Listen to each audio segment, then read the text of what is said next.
सभी लोग किसी की हंसने की आवाज सुनकर हैरान थे। स्वाति बेटा, अब इस परात के अंदर 3 बार थूको और अपनी दाईं लात मारो, आयशा ने कहा। जैसा आयशा ने कहा था स्वाति वैसा ही करती है। स्वाति खड़ी होती है और उस परात के अंदर थूक कर अपनी दाईं लात उस लोटे पर 3 बार मारती है। अब तुम सो जाओ बेटा, रात भर तुम सोई नहीं हो ना, देखो तुम्हारी आंखें कितनी लाल हो गई हैं। जी मां। स्वाति अपने बिस्तर पर ही लेट जाती है। वो परात जिससे आयशा ने स्वाति की नजर उतारी थी, उस पानी और लोटे से भरी परात को आयशा स्वाति के बेड के नीचे रख देती है। यार रुद्र की चाची अब क्या कर रही हैं? समीर ने कहा। यह आगे की क्रिया है जिसके अंदर नजर उतारा गया पात्र जिसे नजर लगी होती है उसके बेड के नीचे रख दिया जाता है, जिससे उसको किसी के हाथ पांव न लगे। फिर यह परात कब तक स्वाति के बेड के नीचे रखा रहेगा? पीयूष ने कहा। 1 हफ्ते तक बस, अर्जुन ने कहा। रात के 2 बज रहे थे। अनन्या और स्वाति एक ही कमरे में सो रहे थे। कमरे की लाइट बंद थी और पंखा गोल गोल घूमे जा रहा था। फुल स्पीड पर पंखे घूमने के बावजूद भी अनन्या को अचानक से पसीना आने लग जाता है। उसका चेहरा, गला, हाथ, पैर, कपड़े पसीने से भीग जाते हैं। उसके चेहरे और गले पर पसीने की कई सारी बूंदें जमा हो जाती हैं। ज्यादा गर्मी लगने के कारण अनन्या की नींद खुल जाती है। जब उठती है तो देखती है कि उसका पूरा शरीर पसीने से भीगा हुआ था। वो सोचने लगती है कि अचानक से उसका शरीर पसीने से इतना कैसे भीग गया, पंखा चलने के बावजूद। अनन्या अपना पसीना पोंछकर फिर सोने की कोशिश करती है, पर उसको नींद नहीं आती है। उसको अचानक से कमरे के अंदर बहुत गर्मी होने लग जाती है। ऐसा लग रहा था कि जैसे वो कमरा गर्मी के कारण तप रहा हो। स्वाति अभी भी गहरी नींद में सो रही थी, जैसे उसे कोई गर्मी ना लग रही हो। अनन्या उस कमरे में नहीं रह पाती है और वो उस कमरे से बाहर निकलकर छत पर टहलने के लिए आ जाती है। छत पर ठंडी ठंडी हवाएं चल रही थीं। अनन्या का पूरा पसीना सूख चुका था। उसको पहले से बेहतर लग रहा था। अनन्या छत पर टहल ही रही थी कि तभी उसे अनन्या कहते हुए किसी लड़की की आवाज सुनाई देने लगती है। जब वो अपने आसपास देखती है तो उसे कोई दिखाई नहीं देता है। अनन्या, फिर किसी लड़की की आवाज सुनाई देती है। अनन्या फिर अपने आसपास छत के ऊपर देखती है और उसे कोई नजर नहीं आता। तभी उसकी नजर नीचे जाती है और वो देखती है कि दरवाजे पर एक औरत खड़ी हुई थी, जिसने लाल रंग की साड़ी पहनी हुई थी। उस औरत ने पल्लू डाल कर रखा था, जिस कारण अनन्या को उसका चेहरा नहीं दिख रहा था। अनन्या सोचने लग जाती है, इतनी रात कोई औरत कौन है जो दरवाजे के पास खड़े होकर मेरा नाम पुकार रही हो। अनन्या, फिर दरवाजे पर खड़ी औरत की आवाज सुनाई देती है। अनन्या सीढ़ियों से नीचे जाती है और दरवाजा खोलती है। जब वो दरवाजा खोलती है तो देखती है कि दरवाजे के पास कोई औरत नहीं खड़ी थी। वो सोचने लग जाती है, लाल साड़ी पहनी हुई औरत कहाँ गई। तभी वही औरत उसे बाड़े के पास नजर आती है। अनन्या, उस लाल साड़ी वाली औरत ने कहा। अनन्या धीरे धीरे अपने कदम उस लाल साड़ी वाली औरत के करीब बढ़ाने लग जाती है। अनन्या की कुछ समझ नहीं आ रहा था कि वो लाल साड़ी वाली औरत कौन है। जब अनन्या उस औरत के पास पहुंचती है तो अचानक से वो औरत वहां से गायब हो जाती है और सड़क के पास खड़ी हो जाती है। अनन्या सोचने लगती है कि औरत अचानक से सड़क के पास कैसे पहुंच गई। अनन्या फिर उस औरत के पास जाने लगती है, पर जैसे ही अनन्या अपने कदम उस औरत की तरफ बढ़ाती है, वो औरत वहां से जाने लगती है। अनन्या धीरे धीरे उस औरत के पीछे पीछे जाने लगती है। वो औरत अनन्या को जंगल से होते हुए रुद्र के घर के पीछे वाले तालाब के पास ले आती है। वो औरत तालाब की सीढ़ियों के पास खड़ी हुई थी। कौन हो तुम? अनन्या ने कहा। वो औरत अनन्या की बात का कुछ जवाब नहीं देती है और चुपचाप तालाब के पास खड़ी रहती है। बताओ कौन हो तुम? अनन्या ने कहा। आओ अनन्या, मेरे पास आओ, लाल साड़ी वाली औरत ने कहा। पहले ये बताओ कौन हो तुम? आओ अनन्या, मेरे पास आओ। बताओ कौन हो तुम? अनन्या ने चिल्लाकर कहा। ओम नमो कामाख्या देवाय मुख मावशनु स्वाहा। लाल साड़ी वाली औरत बोलने लग जाती है। वो औरत लगातार यही मंत्र बोले जा रही थी। आसमान में इस मंत्र की गूंज गूंजने लग जाती है। अचानक से अनन्या तालाब के पास खड़ी औरत के पास जाने लगती है। अनन्या ऐसे चल रही थी जैसे उसे किसी ने अपने वश में कर लिया हो। धीरे धीरे चलकर अनन्या उस औरत के पास पहुंच जाती है। वो औरत अपना मुंह अनन्या के कान की तरफ लाती है और कहती है, मेरा काम पूरा कर दो। जैसे ही वो औरत अनन्या के कान में कहती है, वो औरत वहां से गायब हो जाती है। उस औरत के गायब होते ही अनन्या मुक्ति मुक्ति मुक्ति कहते हुए तालाब के अंदर जाने लगती है। तालाब का पानी काफी ठंडा था, पर वश में होने के कारण उसे ये भी महसूस नहीं हो रहा था। अनन्या धीरे धीरे पानी के अंदर जाए जा रही थी। अनन्या के सिर तक पानी आ गया था, पर फिर भी वो नहीं रुकी थी। मुक्ति मुक्ति बोल बोलकर वो पानी के अंदर जाए जा रही थी और आगे बढ़ते बढ़ते ही वो पानी के अंदर पूरी तरह डूब जाती है। नहीं अनन्या नहीं, पानी से बाहर निकालो, पानी से बाहर निकलो कहते हुए रुद्र अपने सपने में से बाहर आ जाता है। रुद्र की आवाज सुनकर उसके सभी दोस्त उठ जाते हैं। क्या हुआ रुद्र, ये तू अनन्या का कौन से पानी से बाहर निकालने को बोल रहा है अपने सपने में? अर्जुन ने कहा। हाँ यार, वैसे भी अनन्या पानी से बाहर नहीं निकलेगी, उसे नहाना बहुत पसंद है, पीयूष ने कहा। मोटे मजाक मत कर, अभी रुद्र को देख पूरा पसीने से भीग चुका है, समीर ने कहा। क्या हुआ रुद्र, तू कुछ बताएगा? अर्जुन ने कहा। वो अनन्या है ना यार, वो पानी में डूब रही थी, रुद्र ने कहा। पानी में डूब रही थी मतलब? समीर ने हैरानी के साथ कहा। यार मैंने एक सपना देखा जिसमें अनन्या को एक लाल साड़ी पहनी हुई औरत ने अपने वश में कर लिया था और वो मुक्ति मुक्ति कहते हुए तालाब के अंदर जा रही थी, ठीक वैसे जैसे वो भिखारी मुक्ति मुक्ति बोल कर गया था पिछली बार मेरे सपने में। मतलब वो तेरे डरावने सपने आना तुझे अभी तक बंद नहीं हुए? पीयूष ने कहा। नहीं भाई नहीं हुए, और तुम्हें पता है जिस दिन माँ की मौत हुई थी उस रात भी मैंने माँ का ही सपना देखा था जिसमें उस चुड़ैल ने माँ को मार दिया था। मुझे लगता है अनन्या की जान खतरे में, हमें उसे बचाना चाहिए, कहीं वो चुड़ैल उसे भी कुछ ना कर दे। रुद्र तू घबरा मत, हम अभी अनन्या के कमरे में जाकर देखते हैं कि वो अपने कमरे में है या नहीं, हो सकता है कि ये बस बुरा सपना हो और कुछ नहीं, अर्जुन ने कहा। नहीं अर्जुन, ये कोई बुरा सपना नहीं है, तुझे ही पता है मेरे साथ क्या क्या हुआ है। हाँ रुद्र याद है, तू घबरा मत, चल हम लोग अनन्या के कमरे में ही चलते हैं। हाँ चलो, समीर ने कहा। रुद्र, पीयूष, समीर और अर्जुन अनन्या के कमरे में जाने लगते हैं। जब वो अनन्या के कमरे में पहुंचते हैं तो देखते हैं कि बेड पर स्वाति तो सो रही थी पर अनन्या नहीं थी। यार ये अनन्या कहाँ चली गई, कहीं रुद्र का सपना सच तो नहीं हो गया? पीयूष ने कहा।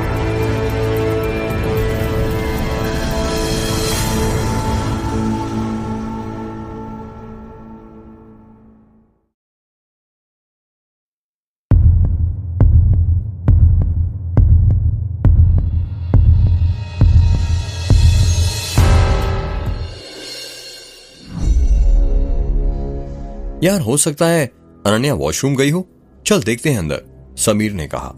हाँ चल, अर्जुन ने कहा। अर्जुन, रुद्र, समीर और पीयूष स्वाति के कमरे के अंदर जाने लगते हैं।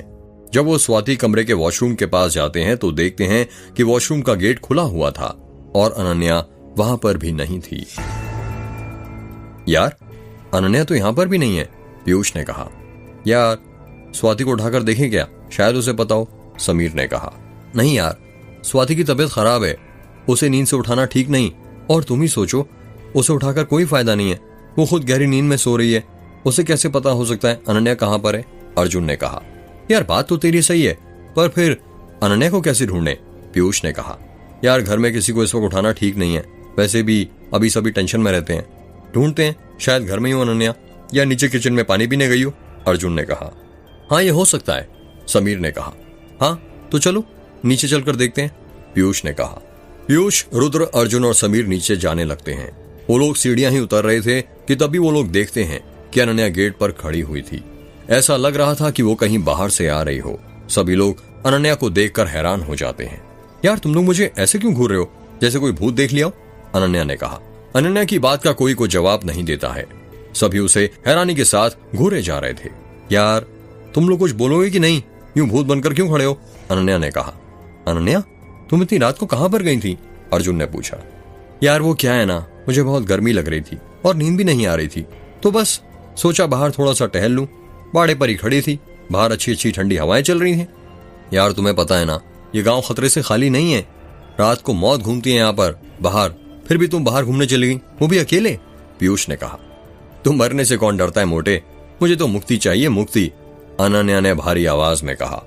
अनन्या की बात सुनकर रुद्र हैरान हो जाता है और सोचने लगता है, सपने में भी अनन्या मुक्ति मुक्ति ही बोलकर तालाब के अंदर गई थी।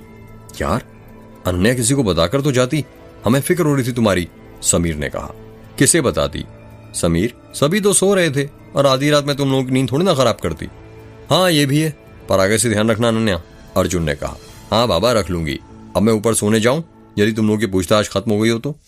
हाँ हो गई, पीयूष ने कहा। अनन्या सीढ़ी चढ़कर ऊपर जाने लगती है, तभी रुद्र देखता है कि अनन्या की कुर्ती गीली थी। रुद्र मन ही मन सोचने लगता है, यदि अनन्या बाड़े के पास ही खड़ी थी तो उसकी कुर्ती गीली कैसे हुई, कहीं अनन्या झूठ तो नहीं बोल रही। सुबह के 12 बज रहे थे और माखनलाल पुलिस स्टेशन में बैठा हुआ था। ये साहब अभी तक क्यों नहीं आए?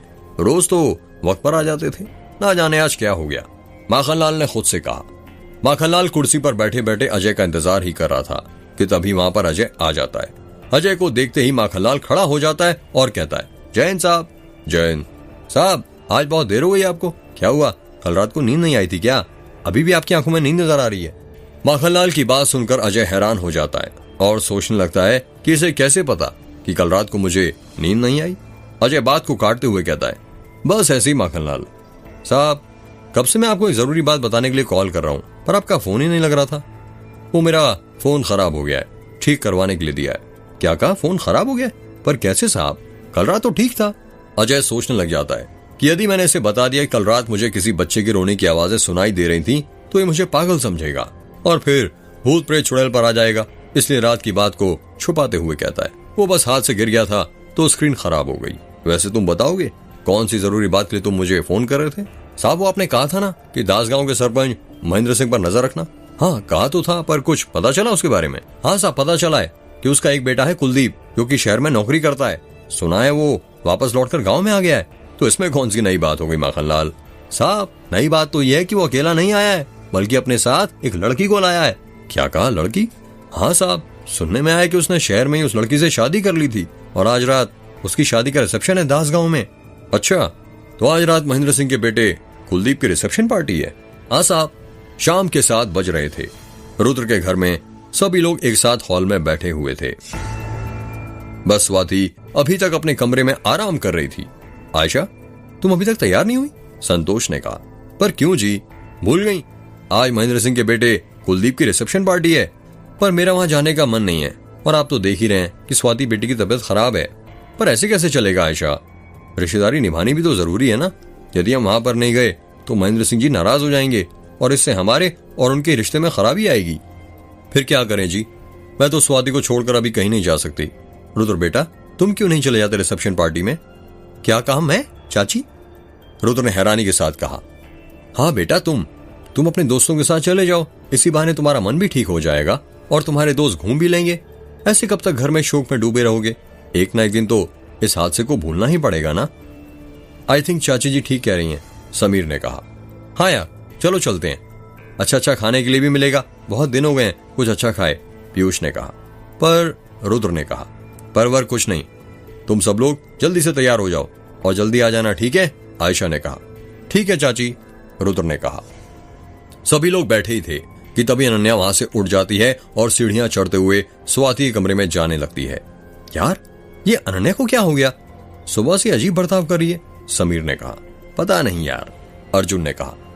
यार कुछ नहीं, वो लड़की है ना, और तुम्हें भी पता है लड़कियों को तैयार होने में कितना टाइम लगता है, इसीलिए वो जल्दी चली गई, पीयूष ने कहा। रात के 8 बज गए थे। रिसेप्शन पार्टी में जाने के लिए रुद्र के सभी दोस्त तैयार हो गए थे। सभी लड़के जिप्सी के पास तैयार होकर खड़े हुए थे। बस अनन्या अभी तक नहीं आई थी। यार, ये अनन्या अभी तक क्यों नहीं आई? रुद्र ने कहा। यार मैंने कहा था ना, ये लड़कियों को तैयार होने में बहुत टाइम लगता है, पता नहीं क्या करती है इतना सज धज कर, पीयूष ने कहा। यार, तैयार होना है लड़कियों का हक है, हम उनसे उनका हक ये नहीं छीन सकते, अर्जुन ने कहा। सभी लोग बातें कर ही रहे थे कि तभी वहां पर अनन्या आ जाती है। अनन्या को देखकर सभी के होश उड़ जाते हैं। यार, इसको क्या हो गया? पीयूष ने कहा।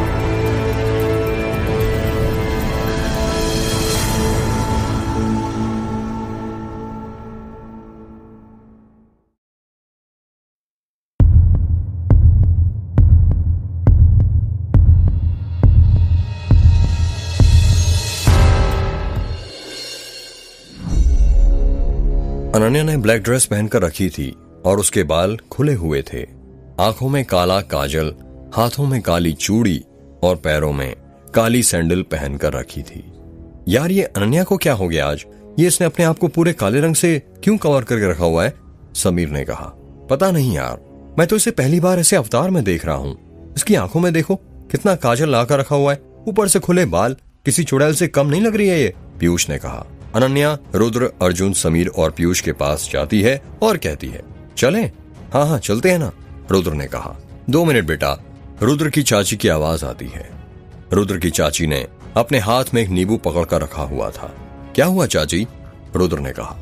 वो रात हो गई है और तुम लोग बाहर जा रहे हो। तुम्हें तो पता ही है रात में बाहर जाना खतरे से खाली नहीं है, तो तुम लोग बस 2 मिनट रुको। आयशा जिप्सी के पास जाती है और नींबू से 7 बार जिप्सी का उतारा उतार कर उस नींबू को जिप्सी के दाएं टायर के नीचे रख देती है। यार, रुद्र की चाची को नींबू से इंसानों की नजर उतारते हुए तो देखा है, पर ये जिप्सी का उतारा क्यों उतार रही है? पीयूष ने धीरे से कहा। वो रुद्र की चाची जिप्सी पर रक्षा कवच बना रही है। रक्षा कवच बना रही है मतलब? समीर ने कहा। मतलब ये कि अब हमारी जिप्सी रास्ते में कहीं खराब नहीं होगी और कोई भी बुरी शक्ति हमारी जिप्सी के अंदर नहीं बैठ पाएगी।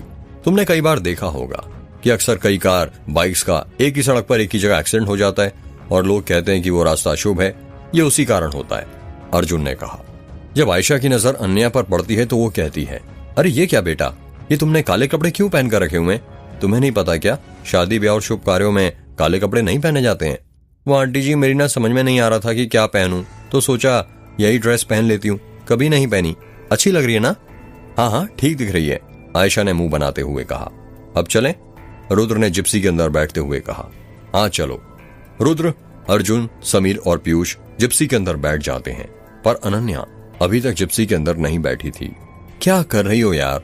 अनन्या, एक तो पहले तुमने तैयार होने में इतनी देर लगा दी, अब जिप्सी के अंदर भी नहीं बैठ रही हो।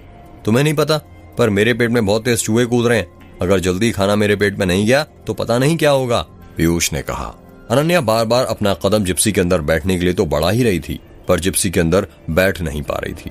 ऐसा लग रहा था कि कोई अदृश्य शक्ति अनन्या को जिप्सी के अंदर बैठने से रोक रही हो। यार क्या कर रही हो अनन्या, जल्दी बैठो, समीर ने कहा। अनन्या अपने बालों का जूड़ा बांध देती है। जैसे ही वो जूड़ा बांधती है, उसकी आंखों का काजल अपने आप गायब हो जाता है। अनन्या आराम से जिप्सी के अंदर बैठ जाती है। रुद्र और उसके दोस्त वहां से निकल जाते हैं। जब पीयूष देखता है कि अनन्या की आंखों का काजल एकदम से गायब हो गया है, तो वो अनन्या से धीरे से पूछता है, यार अनन्या, तुम्हारी आंखों का काजल कहाँ चला गया? अभी तो तुमने काजल लगाया था। क्या कहा? काजल लगाया था? वो भी मैंने? तू क्या पागल हो रहा है मोटे? मुझे तो काजल से एलर्जी है, मैंने कब काजल लगा लिया? अनन्या की बात सुनकर पीयूष मन ही मन सोचने लगता है, ये अनन्या को क्या हो गया है? आज सुबह से ये कैसी हरकतें कर रही है? कहीं शादी में जाकर कोई हंगामा खड़ा ना कर दे। रुद्र और उसके दोस्त लोग आधे रास्ते तक आ गए थे और बहुत जल्द वो लोग दासगांव पहुंचने वाले थे। यार तुम लोग चुप चुप क्यों बैठे हो, कुछ बातें करो ना, पीयूष ने कहा। हाँ यार सही कह रहा है, रास्ते में बातें ना करो तो सफर कटता ही नहीं है, समीर ने कहा। पर क्या बात करें यार, कुछ समझ ही नहीं आ रहा है, रुद्र ने कहा। ये क्या रुद्र, अगर दोस्तों से भी बात करने में ये सोचना पड़ेगी क्या बात करनी है तो किस काम की दोस्ती, अर्जुन ने कहा। हाँ बिल्कुल ठीक कहा, तुम्हें पता है तन्वी और मैं तो जब साथ साथ बैठते थे तो बातें करना बंद ही नहीं करते थे। बातें करते करते कब पूरी रात गुजर जाती थी कुछ पता ही नहीं चलता था, अनन्या ने कहा। ऐसी क्या बात करते थे यार तुम और तन्वी, जरा मुझे भी तो बताओ, पीयूष ने कहा। तू क्या करेगा जानकर मोटे, तुझे बड़ा इंटरेस्ट है लड़कियों की बातें जानने में। यार वो तो मैं बस ऐसे ही पूछ रहा था, पीयूष ने कहा। वैसे तुम्हें पता है रुद्र, तन्वी तुमसे बहुत प्यार करती थी। अक्सर वो मुझे तुम्हारे बारे में ही बात किया करती थी कि रुद्र ऐसा, रुद्र वैसा, रुद्र ने आज ये किया, हर वक्त बस तुम्हारे बारे में बातें किया करती रहती थी, अनन्या ने कहा। रुद्र अनन्या की बातों को जवाब नहीं देता है। क्या तन्वी ने मेरे बारे में कभी तुमसे बातें नहीं की, पीयूष ने कहा। वो तेरे बारे में क्यों बात करेगी मोटे, तू क्या लगता था उसका जो वो तेरे बारे में बात करे? यार ट्राई तो मैंने भी बहुत किया था ना उस पर कॉलेज टाइम में, पर वो पटी किससे, इस भोंदू रुद्र से, पीयूष ने कहा। वो जिसकी किस्मत में जो लिखा रहता है ना उसे वही मिल जाता है, समीर ने कहा। हाँ वो तो है, जैसे रुद्र और तन्वी एक दूसरे के लिए बने थे, अनन्या ने कहा। पर हम कहाँ मिले अनन्या, मेरी किस्मत ने मुझसे सब कुछ छीन लिया। पहले मुझसे मेरी तन्वी छीनी, फिर मुझसे मेरी माँ, रुद्र ने कहा। यार रुद्र ऐसा मत बोल, कभी कभी हम इंसानों से कुछ गलतियां हो जाती हैं, पर इसका मतलब ये नहीं कि उन गलतियों पर हम पछतावा करना चाहिए, बल्कि उन गलतियों को हमें ठीक करना चाहिए, अर्जुन ने कहा। पर अर्जुन अब वक्त निकल गया है, जब उन गलतियों को ठीक किया जाए वक्त हमारे हाथ से रेत की तरह फिसल जाता है और चाहकर भी हम उसे मुट्ठी में बांध नहीं सकते हैं, रुद्र ने कहा। रुद्र जब तक तू हमें बताएगा नहीं कि गलती क्या हुई थी, तब तक उस गलती को ठीक कैसे किया जा सकता है? तूने आज तक हमें नहीं बताया कि तेरा और तन्वी का ब्रेकअप क्यों हुआ था। तेरा बेस्ट फ्रेंड होने के बावजूद मुझे नहीं पता कि तेरा और तन्वी के बीच में ऐसा क्या हुआ था कि तुम दोनों अलग हो गए, अर्जुन ने कहा। हाँ रुद्र, तन्वी ने भी उस दिन मुझे कुछ नहीं बताया था, बस रोए जा रही थी। उससे मैंने बहुत पूछा कि आखिर उसका और तेरा ब्रेकअप क्यों हुआ, पर उसने मुझे कुछ नहीं बताया, अनन्या ने कहा। हाँ रुद्र, तुझे आज तो हमें बताना ही पड़ेगा, कि आखिर तेरा और तन्वी का ब्रेकअप क्यों हुआ था। जब तक तू नहीं बताएगा तो प्रॉब्लम सॉल्व कैसे होगी। और तुझे भी पता है दर्द बांटने से ही कम होता है ना। हो सकता है कि हम लोग तेरी और तन्वी की प्रॉब्लम सॉल्व हो जाए। समीर ने कहा। ठीक है, तो आज मैं तुम्हें बताता हूं कि मेरे और तन्वी के बीच क्या हुआ था, रुद्र ने कहा।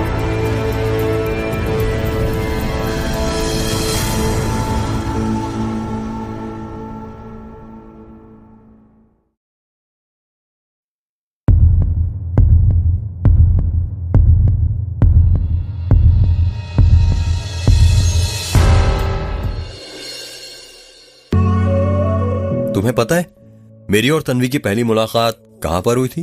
रुद्र ने जिप्सी चलाते हुए कहा। हाँ पता है, कॉलेज में ना, अर्जुन ने कहा। हाँ यार, जाहिर सी बात है, हम सब कॉलेज में ही तो मिले थे। तो तुम दोनों की भी पहली मुलाकात वहीं पर हुई होगी, पीयूष ने कहा।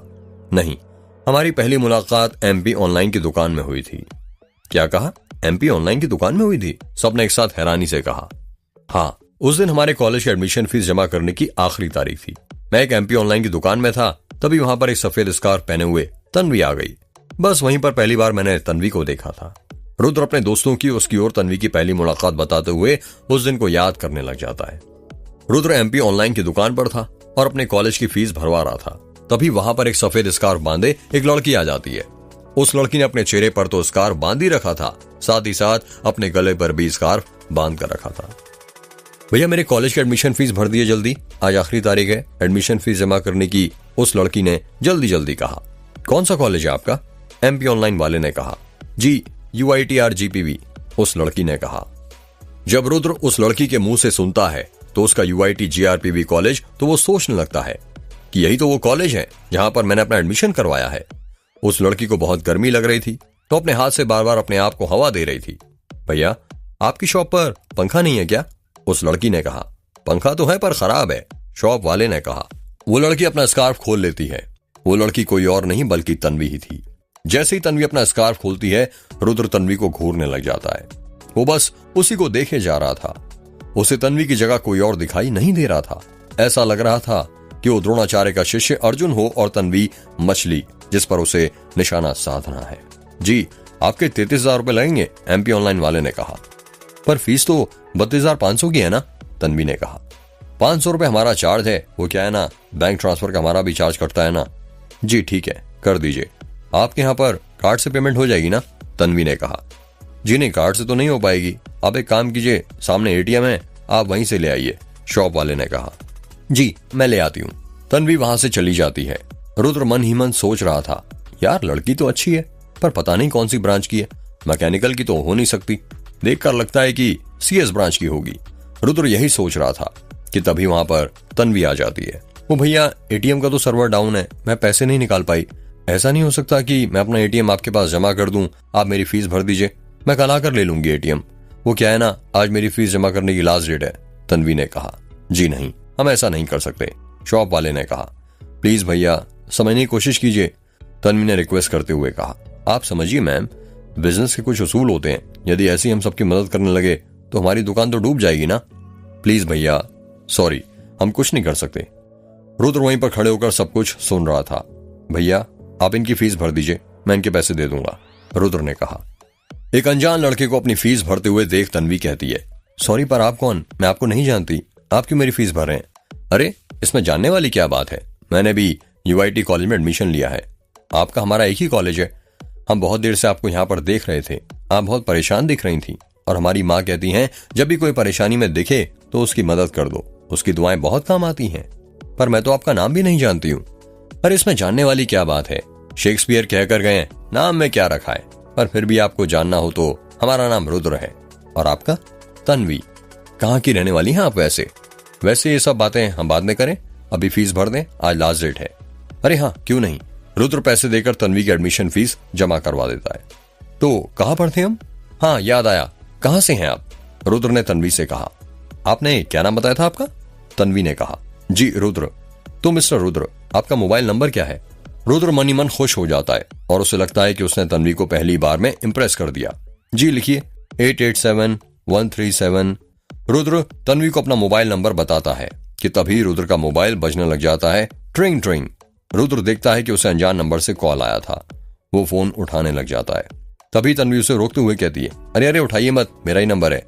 ये सबूत है कि मैं आपका पैसा लेकर कहीं नहीं भागूंगी। आपने मेरी मदद की, उसके लिए बहुत बहुत शुक्रिया। यहाँ पर मैं अपनी जान पहचान बनाने नहीं आई हूँ, समझे तुम, पढ़ने लिखने के लिए आई हूँ। जब तुम कॉलेज आओ तो बता देना, मैं तुम्हारे पैसे तुम्हें वहीं पर दे दूंगी। मैं कहाँ पर रखती हूँ, क्या करती हूँ, ये जानने की जरूरत नहीं है, समझे। इतना कहकर तन्वी उस शॉप से चली जाती है।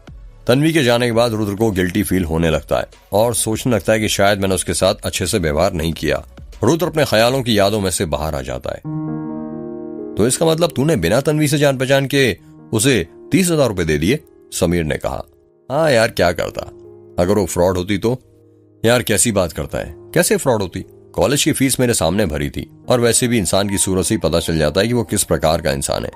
यार रुद्र, मुझे ऐसा क्यों लग रहा है कि तू बातों घुमा रहा है। तुझे बताना चाहिए था कि तेरा और तन्वी का ब्रेकअप कैसे हुआ, और तू हमें यह बता रहा है कि तुम्हारी पहली मुलाकात कैसे हुई, पीयूष ने कहा। मोटे, जब तुझे यही नहीं पता होगा कि हमारी प्रेम कहानी शुरू कैसे हुई, तो ये जानकर क्या करेगा कि हमारी प्रेम कहानी खत्म कैसे हुई। आज जब फैसला किया ही है मैंने अपनी प्रेम कहानी सुनाने का, तो तुम सबको सब कुछ सुनना पड़ेगा, हर वो बात जो मुझसे और तन्वी से जुड़ी है, समझे, वरना मैं नहीं बताने वाला कि हमारा ब्रेकअप कैसे हुआ था। यार भाई, तुझे जैसे बताना है वैसे तू बता, पर हमें आज बता ही देना कि तेरा और तन्वी का ब्रेकअप क्यों हुआ था, समझे। तो फिर आगे बता, उसके बाद क्या हुआ, फिर तन्वी को तूने कॉलेज जाते वक्त पैसों के लिए फोन किया था या नहीं, समीर ने कहा।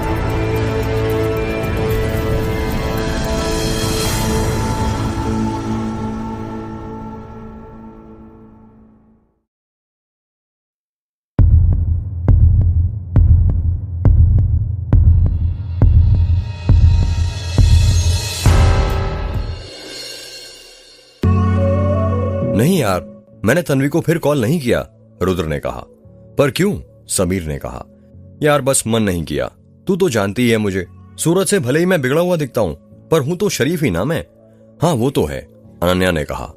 फिर आगे क्या हुआ, तुम दोनों कॉलेज से पहले पैसे वापस करने के लिए कहीं मिले या नहीं, पीयूष ने कहा।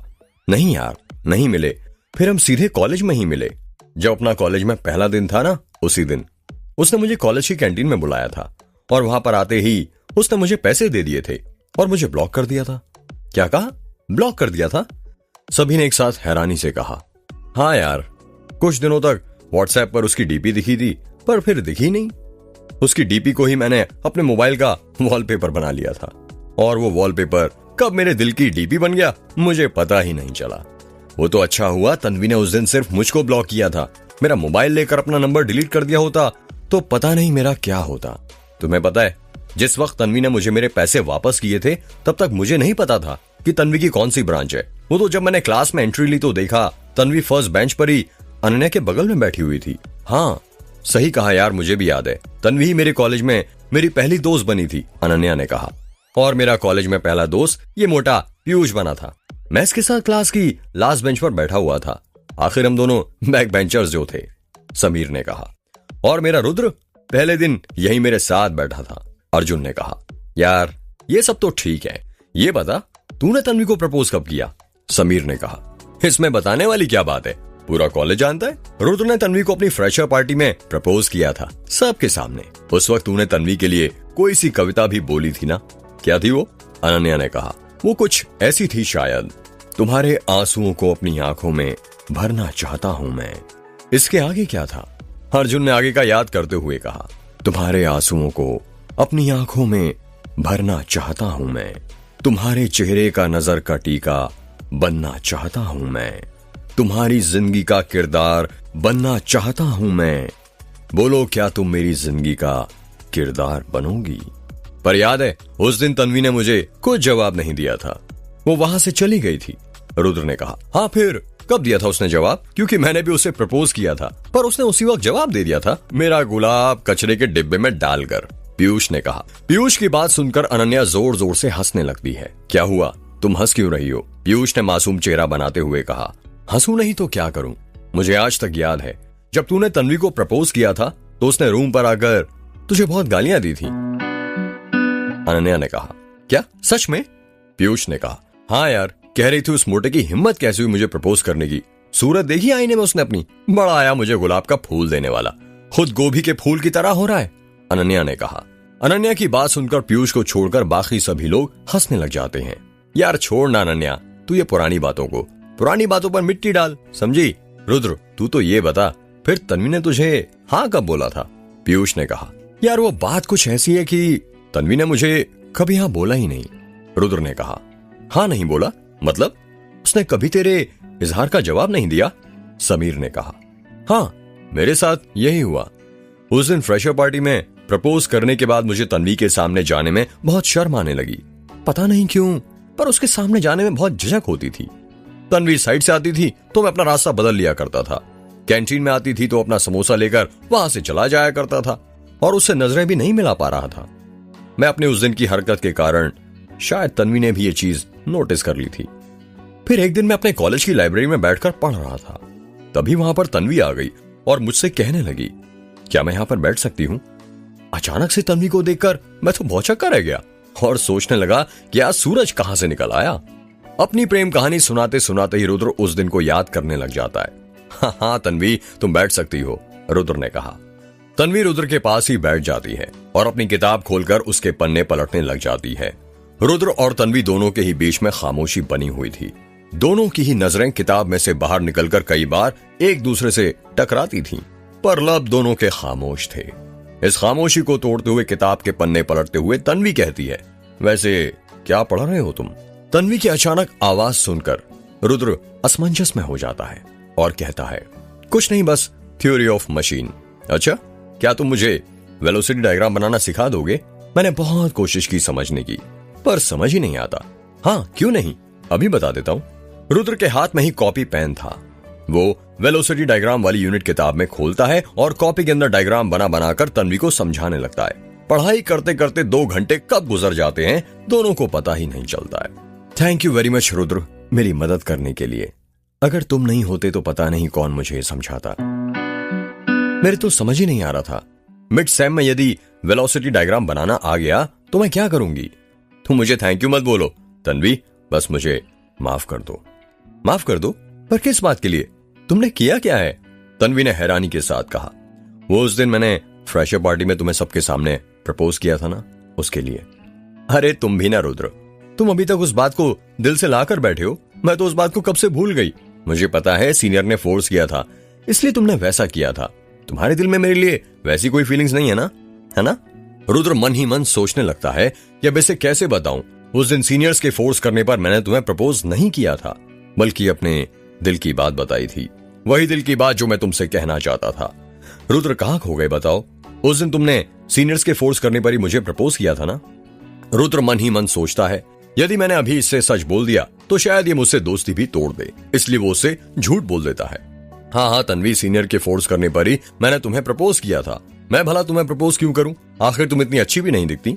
अच्छी नहीं दिखती मतलब? तुम्हारे कहने का क्या मतलब है? मैं ब्यूटीफुल नहीं हूं? अरे नहीं तन्वी, तुम गलत समझ रही हो। छोड़ो ना इन बातों को, तुम कहते हो तो चलो छोड़ दिया। वैसे क्या तुम मेरी एक मदद कर सकते हो? कैसी मदद? वो क्या है ना, मैं कुछ सब्जेक्ट बहुत वीक हूँ, मेरे कुछ पल्ले ही नहीं पड़ता है। क्या तुम मुझे वो पढ़ा दोगे? हाँ क्यों नहीं, इससे तो मेरा भी रिवीजन हो जाएगा। तो ठीक है, फिर हम कल से ही साथ में पढ़ाई करना शुरू करते हैं। हाँ ठीक है। फिर क्या हुआ? समीर ने कहा। फिर क्या होना था? फिर कभी तन्वी मेरे रूम पर आने लगी तो कभी मैं तन्वी के। इस तरह हमारी दोस्ती और गहरी हो गई, और इस दोस्ती ने कब प्यार का रूप ले लिया हमें पता ही नहीं चला। और प्यार इसी को तो कहते हैं, कब हो जाता है पता ही नहीं चलता है। रुद्र ने कहा, मतलब तूने और तन्वी ने एक दूसरे से कभी अपनी मोहब्बत का इजहार ही नहीं किया? पीयूष ने हैरानी के साथ कहा, मोटे, मोहब्बत में इजहार जरूरी नहीं है, मोहब्बत को तो बस महसूस किया जा सकता है, बयां नहीं। फिर आगे क्या हुआ? यहां तक तो मुझे ही पता है, ये सब बातें तन्वी ने मुझे बताई थी। तुम आगे बोलो रुद्र, अनन्या ने कहा। सब कुछ ठीक चल रहा था, फिर कुछ ऐसा हुआ जो कभी नहीं होना चाहिए था। रुद्र ने कहा, ऐसा क्या हुआ? अर्जुन ने कहा।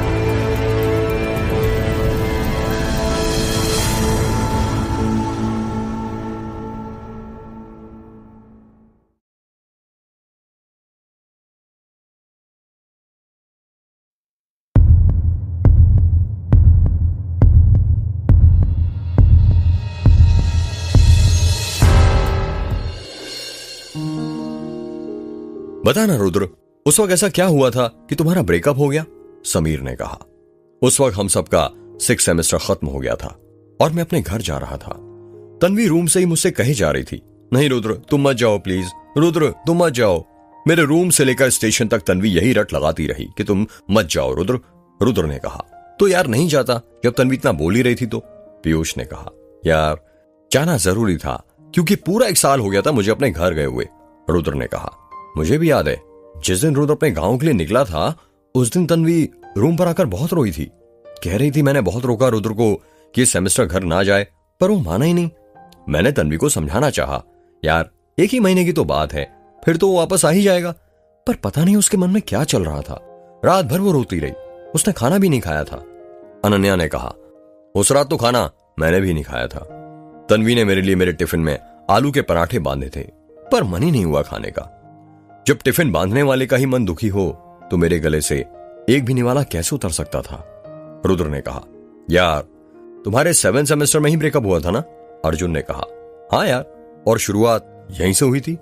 जब मैं 6 सेमेस्टर के बाद घर पहुंचा तो पहले तो मां ने मुझ पर बहुत चिल्लाया कि 1 साल से मैं घर क्यों नहीं आया था, शहर जाकर अपनी मां को भूल गया। पर मां को क्या बताता कि उनकी बहू मिल गई है, इसलिए नहीं आ पाया। रुद्र ने कहा, कहीं ऐसा तो नहीं कि आंटी जी को तूने तन्वी के बारे में बताया हो और आंटी जी ने तन्वी को अपनाने से मना कर दिया हो, और तू आंटी जी के खिलाफ कभी नहीं जाता क्योंकि तू उनसे प्यार करता है, इसलिए तेरे और तन्वी के बीच झगड़ा हो गया हो और इस वजह से तुम दोनों में ब्रेकअप हो गया हो। पीयूष ने कहा, नहीं मोटे, ऐसा नहीं है। मां को तो मैंने कभी तन्वी के बारे में बताया ही नहीं था। वो तो जब तन्वी यहां पर आई थी तब उन्हें तन्वी के बारे में पता चला। और तुझे भी पता है मां तन्वी को अपनाने के लिए राजी हो गई थी। वो तो कई बार मुझसे कहती थी कि तू तन्वी से शादी क्यों नहीं कर लेता, पर मैं ही मना कर देता था क्योंकि हमारे रिश्ते की डोर बहुत पहले ही टूट चुकी थी। और तुम लोगों को भी पता है टूटे हुए रिश्ते में गांठ भले ही बन जाए पर वो फिर पहले जैसे नहीं जुड़ पाते। रुद्र, तू तेरी ये मोहब्बत की फिलॉसफी झाड़ना छोड़कर हमें साफ साफ लफ्जों में बताएगा कि तेरी और तन्वी का ब्रेकअप क्यों हुआ था। पीयूष ने कहा, हाँ बता ही रहा हूं, बस अब हम मेरी प्रेम कहानी की समाप्ति पर ही हैं। तो कहा था मैं, हाँ, कि मैंने अपनी सेमेस्टर की छुट्टियों में घर आया हुआ था। मैं अपनी मां के साथ ज्यादा से ज्यादा वक्त बिताना चाहता था, इसलिए जब मैं उनके साथ रहता था तो अपना मोबाइल साइलेंट कर लिया करता था। पर उस दिन मैं अपना मोबाइल साइलेंट करना भूल गया। मां बैठी हुई थी और मैं उनके बालों में तेल लगा रहा था। मां को मेरे हाथ की मालिश बहुत पसंद थी। रुद्र बेटा, कितना समय और बचा है तेरी इंजीनियरिंग की पढ़ाई खत्म होने में। रुद्र की मां ने बैठे बैठे कहा, बस मां 1 साल बचा है। पर आप ये क्यों पूछ रही हैं? रुद्र ने अपनी मां के सिर की मालिश करते हुए कहा, वो बेटा उसके बाद तुझे अपना कारोबार भी तो संभालना है। मां, कारोबार संभालने के लिए चाचा जी है ना। ट्रिंग ट्रिंग, रुद्र का मोबाइल बजने लगता है, पर दोनों हाथ तेल से भीगे होने के कारण रुद्र अपना फोन नहीं उठा पाता है और वो कट जाता है। हाँ बेटा, वो भी है, पर तेरे चाचा भी कब तक संभालेंगे तेरा कारोबार? एक ना एक दिन तो तुझे संभालना पड़ेगा ही ना, रुद्र की मां ने कहा। मां, तब की तब देख लेंगे। वैसे भी आप ही कहती है ना, इंसान को अपने भविष्य के बारे में ज्यादा नहीं सोचना चाहिए, बस अपने आज की फिक्र करनी चाहिए और जिंदगी जीना चाहिए, वरना फिक्र करते हुए सारी जिंदगी निकल जाती है। हाँ रुद्र बेटा, पर वो बात अलग है और ये अलग। ट्रिंग ट्रिंग, रुद्र का मोबाइल फिर बजने लग जाता है। अरे किसका फोन आ रहा है बेटा, जब से बजा जा रहा है? रुद्र की मां ने कहा। मां, रहने दीजिए ना आप, होगा कोई। अरे किसी को जरूरी काम रहा तो बता, कहाँ है तेरा मोबाइल, मैं उठा देती हूँ। रहने दो मां, अरे बता तो। ये मेरी शर्ट की ऊपर वाली जेब में रखा हुआ है। रुद्र की मां रुद्र की शर्ट की जेब से उसका मोबाइल निकालती हैं और फोन उठाकर रुद्र के कान के पास लगा देती हैं। हेलो, रुद्र ने कहा। हेलो रुद्र, मैं तन्वी बोल रही हूँ, कैसे हो तुम? तन्वी ने फोन पर कहा, अभी मैं थोड़ा बिजी हूँ, बाद में कॉल करता हूँ। रुद्र अपनी माँ को कॉल कट करने को बोल देता है। किसका फोन था बेटा? वो पीयूष का था माँ, जब देखो बकवास करने लगा रहता है। आप छोड़िए ना इसे। ये बताइए कि चाची आपका ख्याल अच्छे से रखती है या नहीं? अरे ये कैसे सवाल पूछ रहा है रुद्र तू? एक देवरानी के रूप में मुझे मेरी छोटी बहन मिली है, बहुत ख्याल रखती है मेरा आयशा। ट्रिंग ट्रिंग, रुद्र का फिर फोन बजने लगता है। लगता है तेरा ये दोस्त आज तेरा पीछा ही नहीं छोड़ने वाला। एक काम कर बेटा, पहले तू इससे बात कर ले, हम रात में बैठते हैं। नहीं माँ।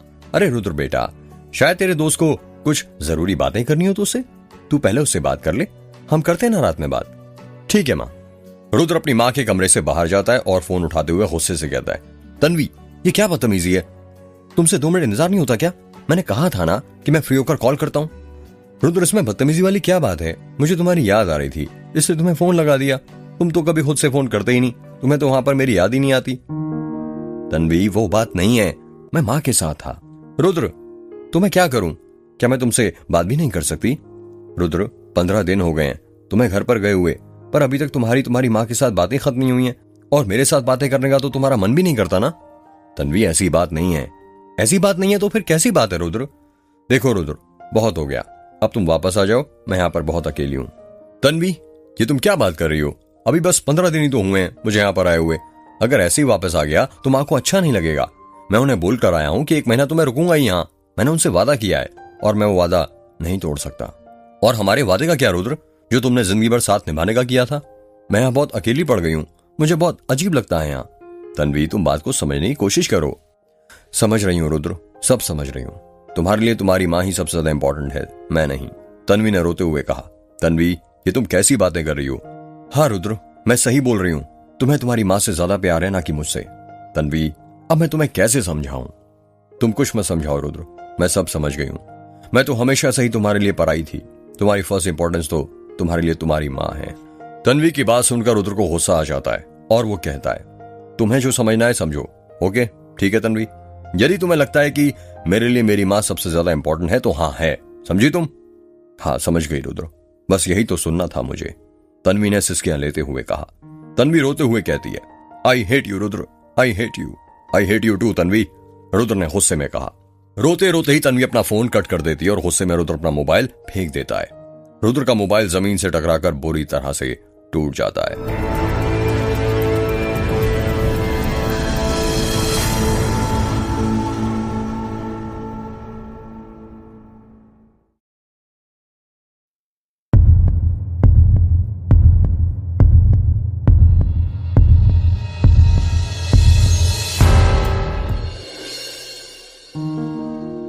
तो फिर उसके बाद तूने तन्वी से कोई कांटेक्ट नहीं किया? समीर ने कहा। कैसे करता, मेरा मोबाइल जो टूट गया था। कई बार गुस्से गुस्से में हम कई गलत फैसले और लफ्ज बोल देते हैं जो सामने वाले के दिल में चुभ जाते हैं। वही तन्वी के साथ भी हुआ था। मेरा मोबाइल 1 हफ्ते बाद ठीक हुआ था, पर जब तन्वी को कॉल किया तो उसने रिसीव ही नहीं किया, रुद्र ने कहा। हाँ, उसने मुझे बताया था कि उस दिन तुमसे झगड़ा होने के बाद वो बहुत रोई थी। मैंने कई बार पूछा कि क्या हुआ, पर उसने कुछ बताया ही नहीं, बस रोती रही। शायद वो इंतजार कर रही थी तुम्हारे फोन का कि तुम उसे मनाओगे। आखिर लड़कियां यही तो चाहती हैं कि जब गुस्से गुस्से में कोई उन पर चिल्ला दे तो बाद में उन्हें मनाए भी। लड़कियों का गुस्सा बस 2 मिनट का होता है, समझे तुम? अनन्या ने कहा। तो इस वजह से तुम्हारे बीच ब्रेकअप हुआ था, पीयूष ने कहा। नहीं नहीं भाई, ये अभी तो बस चिंगारी लगी थी।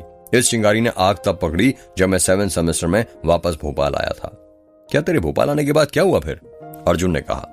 जब मैं वापस भोपाल आया तो सबसे पहले मैंने तन्वी को फोन किया उसे सॉरी बोलने के लिए, पर उसने मेरा फोन ही नहीं उठाया। ना ही वो मेरे फोन कॉल्स का कोई रिप्लाई दे रही थी, ना ही मैसेजेस का। मैं परेशान हो गया था तन्वी के कारण, पर मैं उसे ऐसे तो अकेला नहीं छोड़ सकता था ना, इसलिए फिर मैं उसके रूम पर गया। जब रूम पर पहुंचा तो वो वहां पर भी नहीं थी, कॉलेज में भी नहीं दिखती थी। फिर उसके एक दोस्त ने बताया था कि वो गेट की कोचिंग कर रही है MP नगर में। फिर मैं वहां पर चला गया। जब मैं उसकी कोचिंग पर पहुंचा तो 9 बजे उसकी क्लासेस छूटी, तब मैंने उसे देखा। तन्वी ने भी मुझे देखा, पर उसने मुझे इग्नोर कर दिया और वो वहां से जाने लगी। उस दिन की बात बताते बताते रुद्र फिर उस दिन को याद करने लग जाता है और उसको याद आता है कि तन्वी आगे आगे चल रही थी और रुद्र उसके पीछे पीछे चल रहा था। रुद्र बार बार तन्वी को आवाज लगा रहा था, तन्वी रुक जाओ, तन्वी रुक जाओ, मेरी बात तो सुनो। पर तन्वी नहीं रुक रही थी। तन्वी, मेरी बात तो सुनो, रुद्र ने अपने हाथ से तन्वी का रास्ता रोकते हुए कहा। तन्वी रुद्र की बात का कोई जवाब नहीं देती है और रुद्र के हाथ से साइड होते हुए उसे इग्नोर करके वहां से जाने लगती है। वहां पर आने जाने वाले सभी लोग उन दोनों को देखे जा रहे थे, पर तन्वी और रुद्र पर कुछ असर नहीं पड़ रहा था। रुद्र बार बार अपने हाथ से तन्वी को रोक रहा था और तन्वी बार बार उसके हाथ के साइड से निकले जा रही थी। शायद प्यार इसे ही कहते हैं। जब आपको दुनिया से कोई फर्क नहीं पड़ता तो वो आपके बारे में क्या सोचती है। तन्वी, मेरी बात तो सुनो, रुद्र ने फिर तन्वी को रोकते हुए कहा। क्या सुनो रुद्र, अब कहने सुनने को बाकी ही क्या रह गया है? तन्वी ने चिढ़ते हुए कहा। मतलब वो सब कस्में वादे जो हमने किए थे वो सब झूठे थे? कैसे वादे रुद्र, तुम किन वादों की बात कर रहे हो? शायद तुम भूल रहे हो, उन वादों को तुम बहुत पहले तोड़ चुके हो। क्या कहा? मैं तोड़ चुका हूं? पर कब तन्वी? जब मुझे तुम्हारी जरूरत थी, मैं यहाँ अकेली थी, तन्हाइयां मुझे यहाँ पर खा रही थी, तब तुम नहीं आए। मैंने तुम्हें कहा था तुम यहाँ पर आ जाओ, तुम अपनी माँ के साथ थे। तन्वी, मैं क्या करता तुम ही बताओ, माँ को छोड़ के थोड़ी आ सकता था। तो फिर अब क्यों आए हो रुद्र मेरे पास? याद है तुमने मुझसे क्या कहा था कि तुम्हारे लिए तुम्हारी माँ ज्यादा इंपॉर्टेंट है ना कि मैं। वैसे ही मैंने भी किसी और को अपनी लाइफ में तुमसे ज्यादा इंपॉर्टेंस दी है रुद्र। ये बात सुनकर रुद्र कुछ देर के लिए चुप हो जाता है और फिर धीरे से रोंदे हुए गले से कहता है, किसे तन्वी, ऐसा कौन आ गया तुम्हारी जिंदगी में जो मुझसे ज्यादा इंपॉर्टेंट हो गया तुम्हारे लिए? मेरा करियर रुद्र। तुम्हें इंपॉर्टेंस देते देते तो मैं अपने करियर की तरफ देखना ही भूल गई थी, जो दिन ब दिन डूबता जा रहा था। रुद्र, जब तुम मेरे साथ थे तब मुझे लगता था कि तुम ही मेरी दुनिया हो, तुम ही मेरा करियर हो, मेरा सब कुछ तुम हो। पर शायद मैं गलत थी। तुम्हारे साथ रहते रहते मैं अपने आप को और अपने सपनों को भूल गई थी, जिसके लिए मैंने कॉलेज ज्वाइन किया था। पर अब नहीं रुद्र, तुमने मुझे मेरी राह दिखा दी है। सही कहा है किसी ने, इंसान ठोकर खाने के बाद ही सीखता है। इसलिए मैंने गेट की कोचिंग ज्वाइन कर ली ताकि मैं अपने करियर पर फोकस कर सकूं। रुद्र ने बिना कोई सवाल करते हुए तन्वी से कहा। शायद वो जानता था कि अब तन्वी कभी उसकी बात नहीं समझ पाएगी, इसलिए उसने समझाने की भी कोशिश नहीं की। जिंदगी में कई बार ऐसे मोड़ आते हैं जब हमें लगता है कि काश मैंने उसे उस दिन रोक लिया होता, पर हम नहीं रोक पाते हैं। पर ठीक कुछ ऐसा ही आज रुद्र के साथ हुआ था। और रुद्र, बेहतर होगा कि अब तुम भी अपने करियर पर फोकस करो, वही तुम्हारे लिए और मेरे लिए सही होगा। सही है तन्वी। और हां, एक और बात, किसी को भी मत बताना कि हम क्यों अलग हुए, वरना लोग कहेंगे कि लड़के हमेशा बेटों को अपनी मां से अलग कर देती हैं। हां, नहीं बताऊंगा तन्वी। रुद्र के मन में बहुत सवाल चल रहे थे, पर क्या यही तक था हमारा साथ तन्वी? क्या यही हमारे वादे थे? पर वो तन्वी से नहीं कह पाया। अपने आंसुओं के साथ रुद्र उन सवालों को भी पी गया। तन्वी वहां से चली जाती है। तन्वी जैसे ही वहां से जाती है, बारिश आना शुरू हो जाती है। रुद्र के अश्क अब बारिश की बूंदों के साथ बहने लगते हैं। उसे पता ही नहीं चलता है। तो इस छोटी सी मिसअंडरस्टैंडिंग के कारण तुम दोनों ने ब्रेकअप कर लिया? अनन्या ने कहा। यह छोटी सी बात नहीं थी अनन्या, तुम नहीं समझोगी। तुमने कभी किसी से प्यार नहीं किया ना। जब आप किसी से प्यार करते हैं और वो आपको बुरा भला कहता है ना, तो आप टूट जाते हैं, और इतना टूट जाते हैं कि फिर चाहकर भी जोड़ नहीं पाते हो। यार रुद्र, पर मुझे लगता है कि उसके बाद भी तुझे तन्वी से बात करने की कोशिश करनी चाहिए थी। अर्जुन ने कहा। यार तुझे क्या लगता है, उस दिन के बाद फिर मैंने कभी कोशिश नहीं की?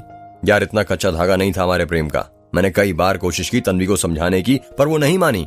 फिर एक दिन फैसला कर लिया, शायद तन्वी ठीक कह रही है, अब मुझे भी अपने करियर पर फोकस करना चाहिए। बहुत हुआ उसकी यादों में अश्क बहाना, पर यार वो अश्क तो तू आज भी बाहर आए ना। अर्जुन ने कहा। कहां यार, कहां दिख रहे हैं मेरी आंखों में अश्क? रुद्र ने कहा। अभी ना दिखे, पर जब तू सिगरेट के लंबे लंबे कश लेता है ना, तब वो कश में बकायदा दिखते हैं। अर्जुन ने कहा। गाइस, ये सब छोड़ो, जो हुआ सो हुआ, उसे भूल जाओ, क्योंकि बीती हुई बातों को याद करके कोई फायदा नहीं है। देख रुद्र, अब तेरा भी करियर बन चुका है और तन्वी का भी, दोनों ही सेट हो। क्यों ना अब तुम दोनों जिंदगी भर का अपना साथ में ही करियर बना लो। तुम दोनों एक क्यों नहीं हो जाते? समीर ने कहा। रुद्र समीर की बात का कोई जवाब नहीं देता है और चुपचाप गाड़ी चलाता रहता है। रुद्र बोलना, क्या तू तन्वी को अपनाएगा? अर्जुन ने कहा। बोल रुद्र, कुछ तो बोल, क्या तू तन्वी से प्यार नहीं करता? अनन्या ने कहा। अनन्या, मैं तन्वी से पहले भी प्यार करता था और आज भी करता हूं और जिंदगी भर करता रहूंगा। या रुद्र, ये घिसे पिटे डायलॉग्स मत मार, समझा? सीधे सीधे बता, तन्वी से शादी करेगा या नहीं? पीयूष ने कहा। हाँ भाई, करूंगा ना, यदि वो राजी हुई। आखिर मां की भी तो यही आखिरी ख्वाहिश थी कि मैं तन्वी से शादी कर लूं। ये हुई ना बात? अर्जुन ने खुश होते हुए कहा। रुद्र और उसके दोस्त लोग दासगांव में महेंद्र सिंह के बेटे कुलदीप की रिसेप्शन पार्टी में पहुंच जाते हैं। रुद्र ने जिप्सी फ्रंट गेट के सामने ही रोकी थी कि तभी पीयूष कहता है, रुद्र शायद आंटी जी की आखिरी ख्वाहिश कभी पूरी नहीं हो पाएगी। ये क्या बोल रहा है मोटे? अर्जुन ने कहा। यार वो गेट पर पढ़ो, एंट्री गेट पर एक बोर्ड लगा हुआ था जिस पर लिखा था कुलदीप सिंह तन्वी। ये पढ़कर सभी के होश उड़ जाते हैं।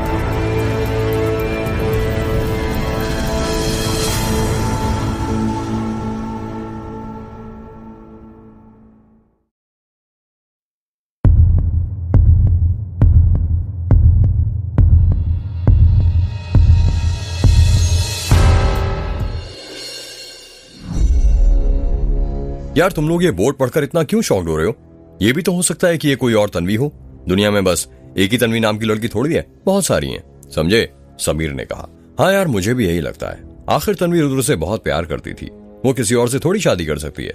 देखना, ये तन्वी कोई और ही होगी। अर्जुन ने कहा। रुद्र अपनी जिप्सी को पार्क कर देता है। सभी लोग जिप्सी से नीचे उतरने लग जाते हैं। अब अनन्या जिप्सी से नीचे उतरती है तो अपने आप उसका जूड़ा खुल जाता है और अचानक से उसकी आंखों में काजल लग जाता है।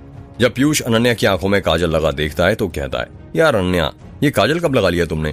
अभी थोड़ी देर पहले तो तुमने कहा था कि तुम्हें काजल से एलर्जी है, फिर ये काजल कब लगा लिया? अनन्या पीयूष की बात का कोई जवाब नहीं देती है और अकेली रिसेप्शन पार्टी की ओर जाने लगती है। यार ये अनन्या को देखो, गांव से यहाँ तक हमारे साथ आई और अब अकेले अकेले जा रही है? समीर ने कहा। लगता है इसे मुझसे भी कुछ ज्यादा भूख लगी है जो इतनी जल्दी जल्दी अंदर जा रही है। पीयूष ने कहा। पता नहीं इसे भूख लगी है या दुल्हन को देखने की ज्यादा जल्दी है। अर्जुन ने बोला। ये सब छोड़ो और अंदर चलो, अनन्या पहले ही अंदर जा चुकी है। रुद्र ने कहा। हाँ चल, पीयूष ने अंदर की तरफ जाते हुए कहा। सभी लोग मंडप के अंदर जाने लगते हैं। जब वो लोग अंदर पहुंचते हैं तो देखते हैं कि अंदर बहुत सारे मेहमान आए हुए थे। मैदान में ही स्टेज लगा हुआ था जहां पर दूल्हा दुल्हन बैठे हुए थे। स्टेज पर फोटो खिंचाने के लिए एक साथ बहुत सारे लोग खड़े हो गए थे, जिस कारण दूल्हा दुल्हन का चेहरा सही से नहीं दिख रहा था। रिसेप्शन पार्टी में बहुत सारे मेहमान आए हुए थे, जिस कारण अनन्या किधर साइड चली गई थी किसी को समझ नहीं आ रहा था। यार ये अनन्या कहाँ चली गई? अर्जुन ने कहा। यार अंदर ही तो आई थी, पता नहीं कहाँ चली गई। रुद्र ने कहा। होगी यहीं कहीं, यहाँ से आखिर कहाँ जाएगी? समीर ने कहा।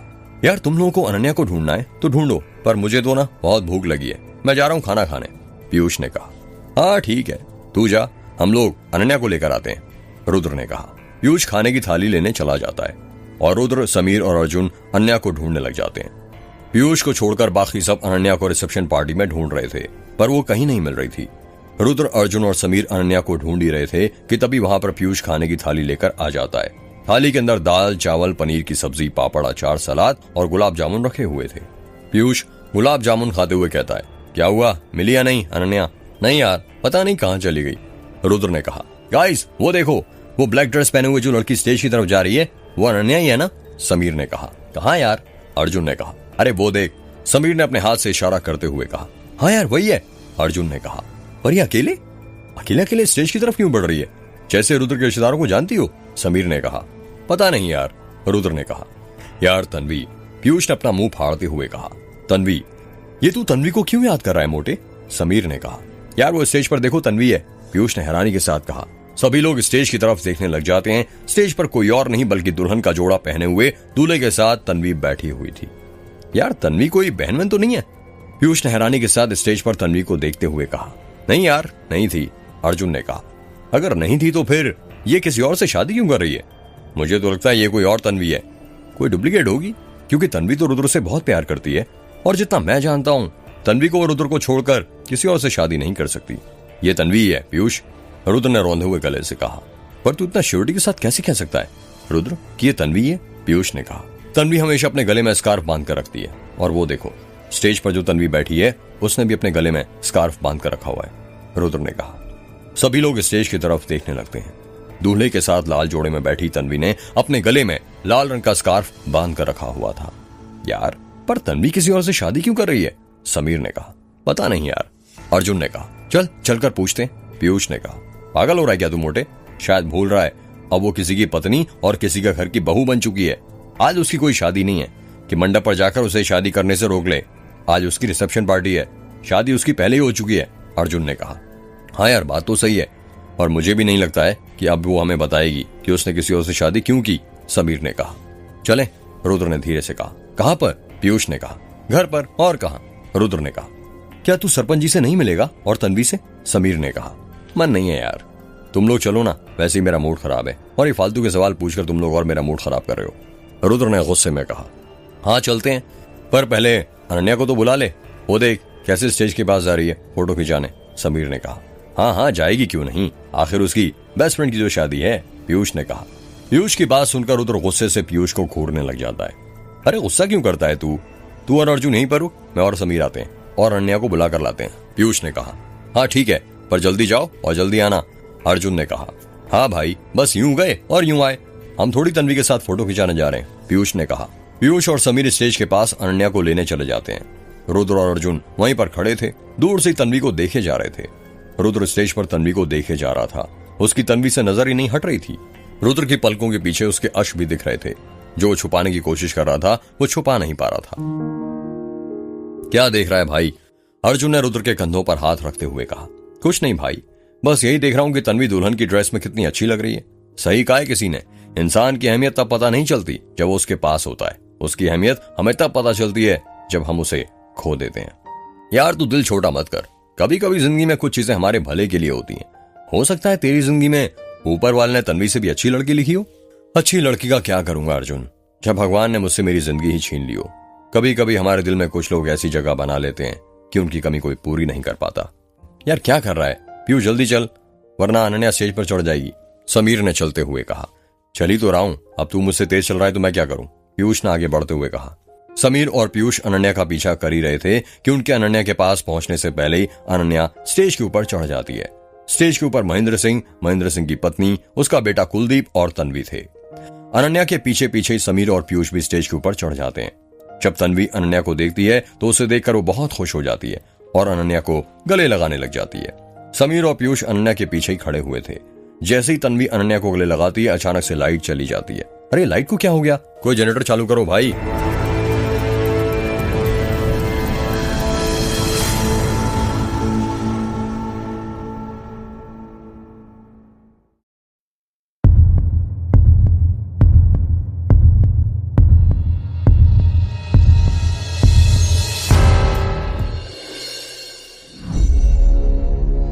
अरे लालू जरा देखना लाइट को क्या हो गया, महेंद्र सिंह ने अपने नौकर लालू से कहा। जी ठाकुर साहब अभी देखता हूँ, लालू की आवाज आती है। यार ये लाइट को क्या हो गया, अर्जुन ने रुद्र से कहा। लगता है लाइट का भी फ्यूज उड़ गया है, मेरी जिंदगी की तरह, रुद्र ने अपने मोबाइल का टॉर्च ऑन करते हुए कहा। जल्दी करो, कोई जनरेटर चालू करो, कुलदीप ने कहा। सभी लोग लाइट आने का इंतजार कर रहे थे। कुछ लोगों ने अपने मोबाइल के टॉर्च ऑन कर लिए थे जिससे थोड़ा उजाला हो रहा था। अचानक से लाइट आ जाती है। जैसे ही लाइट आती है ठकुराइन घबराए हुए कहती है, अरे बहू कहाँ चली गई, तन्वी कहाँ चली गई, कुलदीप ने कहा। बहू कहाँ है, महेंद्र सिंह ने कहा। तन्वी स्टेज पर नहीं थी, वो स्टेज पर से गायब हो चुकी थी। स्टेज के ऊपर ही अनन्या बेहोश पड़ी हुई थी। तभी समीर की नजर अनन्या पर पड़ती है। अरे ये अनन्या को क्या हो गया पीयूष, समीर ने कहा। यार ये नीचे क्यों लेटी है, मोटे ये लेटी नहीं है, शायद बेहोश हो गई है, जल्दी पानी ला, समीर ने कहा। हाँ लाता हूं। अरे बहू कहाँ चली गई, महेंद्र सिंह ने कहा। तन्वी तन्वी, कुलदीप ने कहा। चारों तरफ हड़कंप मच जाता है। दुल्हन गायब हो गई, दुल्हन गायब हो गई। रिसेप्शन पार्टी में आए लोगों के बीच में ये बात आग की तरह फैलने लग जाती है। लोग आपस में बातें करने लग जाते हैं। अरे ये दुल्हन कहां पर चली गई, एक आदमी ने कहा।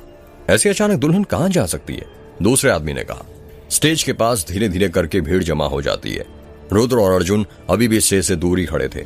स्टेज के पास इकट्ठी भीड़ को देख अर्जुन कहता है, यार इस स्टेज पर इतनी भीड़ क्यों जमा हो रही है। पता नहीं यार, रुद्र ने जवाब दिया। चल कर देखते हैं क्या हुआ है। नहीं यार मैं नहीं आ रहा। अरे चल तो, हो सकता है कोई बड़ी मुसीबत हो गई हो, तभी तो सारे लोग जमा हो गए, अर्जुन ने रुद्र का हाथ पकड़ते हुए कहा। अर्जुन और रुद्र दोनों स्टेज की तरफ जाने लगते हैं। देखो जल्दी, बहू कहाँ गई, ढूंढो बहू को, ऐसे कैसे वो गायब हो गई, महेंद्र सिंह ने कहा। पीयूष पानी की बोतल लेकर आता है और समीर को देता है। समीर पानी की बोतल का ढक्कन खोलता है और अनन्या के ऊपर अपने हाथों में पानी लेकर डालने लग जाता है। पानी की बूंदें अनन्या के चेहरे पर पड़ने के बावजूद उसे होश नहीं आता है। यार इसे तो होश ही नहीं आ रहा है, समीर ने कहा। अब क्या करें, पीयूष ने कहा। पीयूष और समीर बातें कर ही रहे थे कि तभी स्टेज पर अर्जुन और रुद्र पहुंच जाते हैं। अनन्या को स्टेज पर बेहोश पड़े देख रुद्र कहता है, ये अनन्या को क्या हुआ। पता नहीं यार, वो अनन्या को हम स्टेज पर आने से रोकते उससे पहले वो स्टेज पर पहुंच गई और जब उसने तन्वी को गले लगाया तो अचानक लाइट चली गई और जब लाइट वापस आई तो हमने देखा तन्वी यहाँ पर नहीं थी और अनन्या बेहोश पड़ी थी, पीयूष ने कहा। क्या कहा, तन्वी गायब हो गई, रुद्र ने हैरानी के साथ कहा। हाँ यार कुछ समझ ही नहीं आ रहा, समीर ने कहा। ये सब छोड़ो, पहले अनन्या को होश में लाओ। पानी डाला या नहीं उसके चेहरे पर, अर्जुन ने कहा। यार डाला पर इसे होश ही नहीं आ रहा, समीर ने कहा। स्टेज पर ही महेंद्र सिंह, कुलदीप और ठकुराइन खड़े हुए थे। अंकल जी मेरी दोस्त बेहोश हो गई है, क्या कोई कमरा है जहां आराम कर पाए, इसको हम वहां शिफ्ट कर देते हैं, फिर मिलकर एक साथ तन्वी को ढूंढते हैं, हो सकता है वो यहीं आसपास ही हो। हाँ बेटा। अरे लालू जा रुद्र बेटे और उनके दोस्तों को हवेली के अंदर ले जा, महेंद्र सिंह ने कहा। जी ठाकुर साहब अभी लेकर जाता हूँ, आइए मालिक, लालू ने कहा। रुद्र और उसके दोस्त मिलकर अनन्या को उठाते हैं और हवेली के अंदर ले जाते हैं। अनन्या को एक कमरे में शिफ्ट कर देते हैं। गाइस अनन्या को पेट के बल लेटा दो, अर्जुन ने कहा। पर क्यों, पीयूष ने कहा। सवाल बाद में पूछना, पहले जो बोला है वो कर, अर्जुन ने कहा। एक काम करो पीयूष और अर्जुन, तुम दोनों यहीं पर अनन्या के पास रुको, मैं और समीर बाहर जाकर तन्वी को ढूंढने में मदद करते हैं, जब तक तुम कोशिश करो अनन्या को होश में लाने की, ठीक है, रुद्र ने कहा। हाँ ठीक है, अर्जुन ने कहा। रुद्र और समीर दोनों ही हवेली के बाहर स्टेज के पास चले जाते हैं और तन्वी को ढूंढने लग जाते हैं। तन्वी का पति कुलदीप भी तन्वी को हर जगह ढूंढ रहा था। महेंद्र सिंह और उसके आदमी घर के चारों तरफ तन्वी को ढूंढने में लगे हुए थे, पर तन्वी कहीं नहीं मिल रही थी।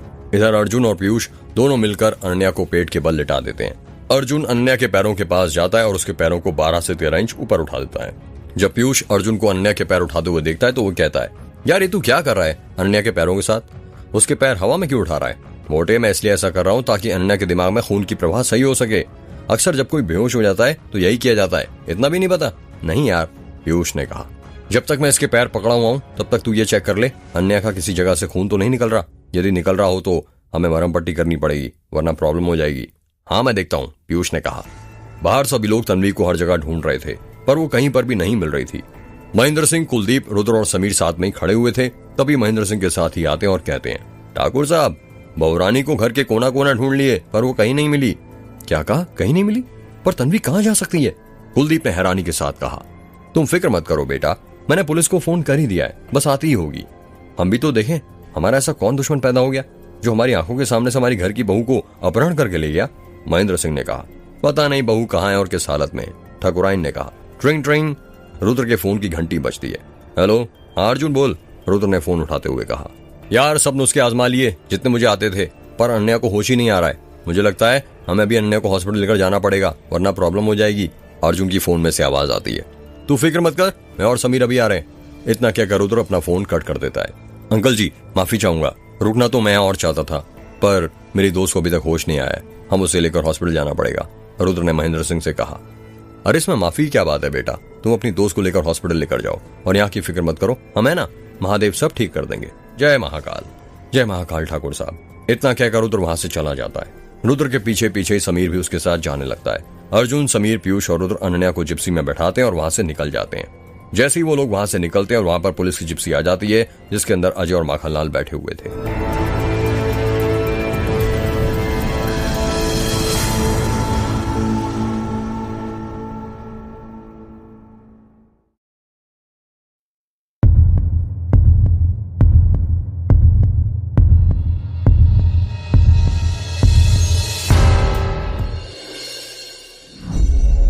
रुद्र, समीर, पीयूष और अर्जुन अनन्या को लेकर चिरायू हॉस्पिटल पहुंच जाते हैं। अनन्या डॉक्टर माधवी के कैबिन से स्ट्रेचर पर लेटी हुई थी और डॉक्टर माधवी उसका इलाज कर रही थी। डॉक्टर माधवी बोतल की दवा इंजेक्शन के अंदर भरती है और वो इंजेक्शन अनन्या की कमर पर लगा देती है। रुद्र, समीर, पीयूष और अर्जुन डॉक्टर माधवी का उनके कैबिन के बाहर इंतजार कर रहे थे। अर्जुन बाहर से डॉक्टर माधवी कैबिन के अंदर देखता है कि टेबल पर बहुत सारी फाइलें फैली हुई थी। यार ये डॉक्टर माधवी जब देखो अपने टेबल पर फाइलें फैलाकर रखती हैं, अर्जुन ने कहा। जब देखो फाइलें फैला कर रखती हैं, इसका क्या मतलब है? इससे पहले कब आ गया तू डॉक्टर माधवी केबिन में? समीर ने कहा। यार वो भिखारी की फाइल देखने आए थे ना, उसकी बॉडी पर मुक्ति का निशान देखने के लिए, अर्जुन ने कहा। मुक्ति का निशान मतलब? समीर ने कहा। यार तुम लोग कहाँ ये अर्जुन की बातों में लगे हो, तुम्हें पता नहीं है क्या, जब ये सिगरेट नहीं पीता कुछ ना कुछ बकवास करता ही रहता है, रुद्र ने बात को पलटते हुए कहा। यार तुम लोगों को अभी तक ये फालतू बातें सूझ रही हैं, मेरे तो अभी तक समझ में नहीं आ रहा कि तन्वी अचानक गायब कैसे हो गई, पीयूष ने कहा। यार तुम लोगों ने एक बात नोटिस की, समीर ने कहा। कैसी बात? रुद्र ने कहा।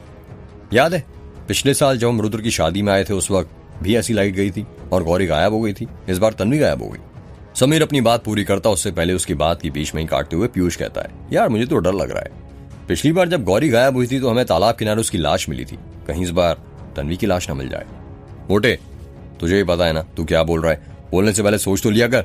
गौरी ने आत्महत्या की थी, तन्वी आत्महत्या क्यों करेगी? रुद्र ने पीयूष पर चिल्लाते हुए कहा। यार ये कहां साबित हुआ था कि गौरी ने आत्महत्या की थी? वो तो बस इंस्पेक्टर अजय ने अपने तर्क के हिसाब से कहा था कि उसने आत्महत्या की होगी क्योंकि वो प्रेग्नेंट थी और उसका पति उसे छोड़कर भाग गया था। ये भी तो हो सकता है कि उसने आत्महत्या नहीं की हो और मेघ की चुड़ैल ने उसे मारा हो। तुम्हें ही पता है उसके पास कितनी शक्तियां हैं, जब वो मेघ में कैद होकर रुद्र के पिताजी को मार सकती है तो वो क्या नहीं कर सकती? पीयूष ने कहा। गाइस इसका पता बाद में लगा लेंगे कि गौरी ने आत्महत्या की थी या उस चुड़ैल ने उसे मारा, पर पहले फाइल देखो। अर्जुन ने टेबल पर पड़ी सबसे ऊपर की फाइल की तरफ इशारा करते हुए कहा। अर्जुन केबिन के अंदर जाता है और उस फाइल को उठाकर उसके पन्नों को पलटते हुए बाहर आता है।